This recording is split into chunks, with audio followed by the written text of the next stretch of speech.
Hello, and welcome to my presentation on cultural misappropriation in America. My name is Will Ruley, and this is Dr. Giacona's Native American music class.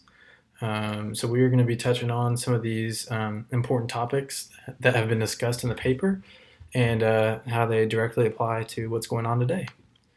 So to start off, we're going to touch on some of the background. So this all began in the World's Fair and Buffalo Bills Wild West shows, which occurred in the 19th and early 20th centuries. And so basically, this was shows that took place where the constructed images and Western ideologies of American Indians as savages were formed and then reinforced to the general population. So this is kind of where everything began, and it's important to know leading forward with everything else. So next, we're going to kind of touch on some of this terminology, including singing red face, which is what we'll start out with, which is the occasion in which a non-native person takes on the racial archetype of a Native American character through song and or performance. And so this is kind of similar to one of the other terms that we're going to touch on later, blackface minstrelsy. But this is also kind of the prime example of what we're going to use to touch on some of these cultural misappropriations that have occurred in the United States through our example later on. Next up, we're going to be touching on racial antipathy, which is basically the use of harmful stereotypes towards a certain race that have profound effects on the way in which they are viewed. So this kind of includes the stereotype that has been formed for Native Americans from that background history we touched on, as Native Americans being savages and all kinds of harmful images, which is not who they truly are. But because of these images, there's been some profound effects on the way in which they're viewed and treated throughout history. And so that's very important for what's going on today. Our next term is going to be idealized sympathy. So basically, this is the false sympathy or idealized sympathy for the misrepresented image of a certain culture. So basically, this is kind of how, because of these images that have been formed and misconstrued as of Native Americans being savages and stuff like that, this false sympathy of Western society having sympathy and like, oh, for this misrepresented image of Native Americans today. So this is kind of just that sympathy over something that's not actually the way it is, and so this is kind of harmful in of itself as well. The next term, this is a big one, cultural misappropriation, and so this is basically cultural appropriation or the taking of ideas from one culture by another culture, but this time it's the cultural appropriation is extorted or used for the gain of profits or the creation of a harmful stereotype, which we will definitely touch on in this presentation. But this is kind of the big ticket term, just because this is what's occurred. This is why we're here today talking about Native American cultural misappropriation and examples that we're going to be using. And so one example definitely is the sports team, the Washington Redskins, the football team.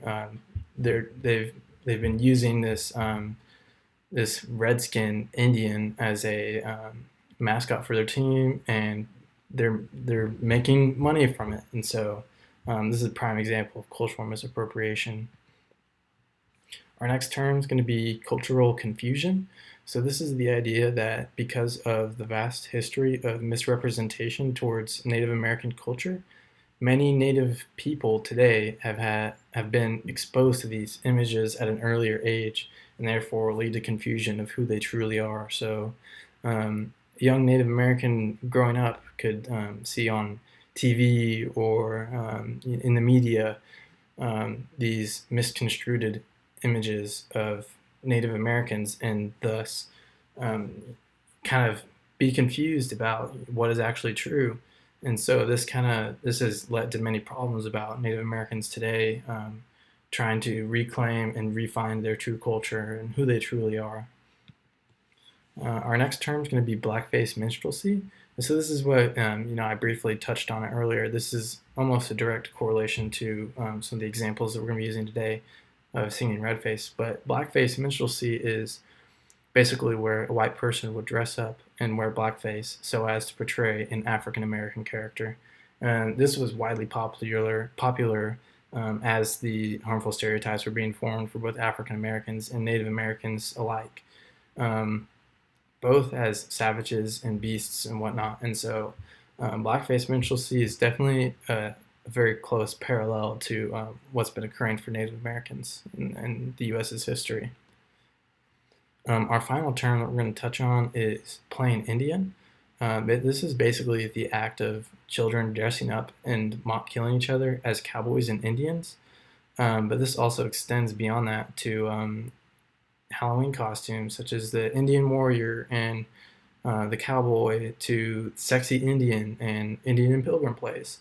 I remember even for myself growing up in earlier education days, there were definitely Indian and Pilgrim plays done and Indian Pilgrim days in school where we would dress up as Indians and Pilgrims and celebrate this falsified image of what's actually occurred, or just not, at least not the whole picture.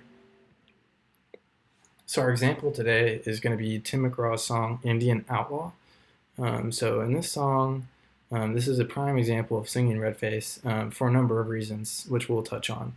To start out, Tim McGraw plays this character of an Indian outlaw who is half Cherokee, half Choctaw, and does so throughout the entirety of the song, which in of itself is hitting the point of playing a character that is not a true representation of who they are. So that's definitely the biggest hitter for this song, as well as there's a native-esque drum beat which opens up the song, as well as the chorus is very similar, taken from Indian Reservation, which is another song originally recorded by Marvin Rainwater. Some of the lyrics that you can find in Tim McGraw's song Indian Outlaw include, "You can find me in my wigwam, and I'll be beaten on my tom-tom." So this is another example of just using these mocking Indians in the sense of the type of lyrics that you're going to use for your song, and just altogether play in even further into this example as being a redface singing by Tim McGraw. And let me say there definitely has been backlash from Native American communities, including the American Indian movement, reaching out to different radio stations and asking them to not air the song. And in some cases, that was what happened. And so there's definitely movement occurring because of examples like these. So to kind of conclude what's going on here, cultural misappropriation has been an issue throughout U.S.'s history, as seen with blackface minstrelsy as well as singing redface. And because of that, these harmful stereotypes of Indians as savages and whatnot has been a very strong connection for American society to Native American cultures. And so because of that, Native Americans are working hard today to kind of reclaim their identity and, redefine who they truly are, and kind of take back that power of harnessing, their culture and their heritage and what makes them special, which is very powerful and is definitely a great thing of what's occurring now. As well as our example in today's presentation of Tim McGraw's song Indian Outlaw is a prime example of singing redface, and is very harmful and there's definitely some progress that needs to be made in order to carry on this mend and kind of tackle some of these tough subjects that the U.S. has avoided for so long. And so I think that's going to kind of conclude today's presentation. Thank you very much for listening, and I hope you have a great day.